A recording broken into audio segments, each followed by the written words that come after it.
Magandang araw, Philippines. Andito po tayo sa Kambingan Farm ni Boss Jerry Ilaga. Magandang araw, Sir Jerry.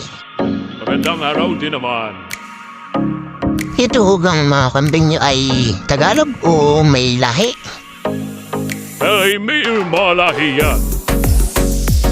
May ilang kambing ho ang inyong pinagsimulan din eh. Parang 6 siguro o mga 7. Saan yun naman ho galing ang inyong mga kambing? Yun ay nabili ko sa Padre Garcia. Yan, tapos go sa dumami na. Ano yung kinakain niyo sa timba? Ay, di yan ay pinakamainam na may paliyat. Tapos yung mga nasa kawalan ay paliyat na rin. Ano naman ho ang inyong mga inahin ngayon? Saka ang inyong barakaw? Ay, para rin mo ay naintin ay parang 10 na. Ayo, aring dating baraho ay wala na kanya yun. At may baraho na bago, pinaltang ko na. Benang ay bininta. At ito mimbang siguro warga may get 50 kilos. Ala pa din ang barako at may lalapit yun.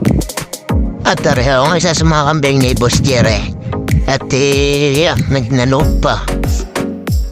Katataba ho ang mga kambing yan, no? Ayo naman, basit maganda alaga. Yan.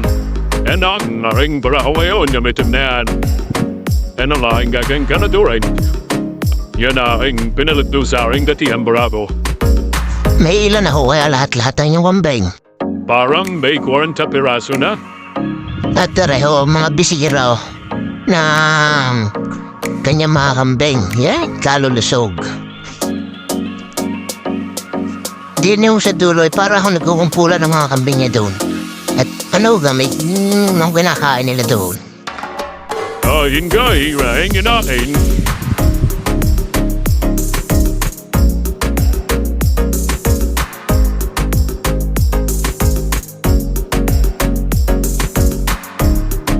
Tareho ating pupuntahan kung ano ba ang pagkain na nibigay ni Boss Jerry. Ano ba ang pinakain nilang yan? At parang mga daan mo hara. Ay nagpapulay ako ng kalisay. Ay siyang dinlodi ni. Ay kinain naman. Ay kaya aradisuran. Yan po ay dahon ng talisay at kinakain din ng mga kambing. Ano po ang inyong mga pinapakain sa inyong kambing? Ay diyari ito ni tanim na mga gulay. Di pagkayang yung kinakain nila ngayon, mga talong, kundi na talong. Wanong gulay na ragig, mga sitaw, mga upo, musit, galay kura yan, di kinakain la. Kaya pala ho yan ang tataba. Ito ba ng kambing? Sige po, salamat po. Susunod po na interview natin. Boss Jerry, ang kanyang kalamansi yan.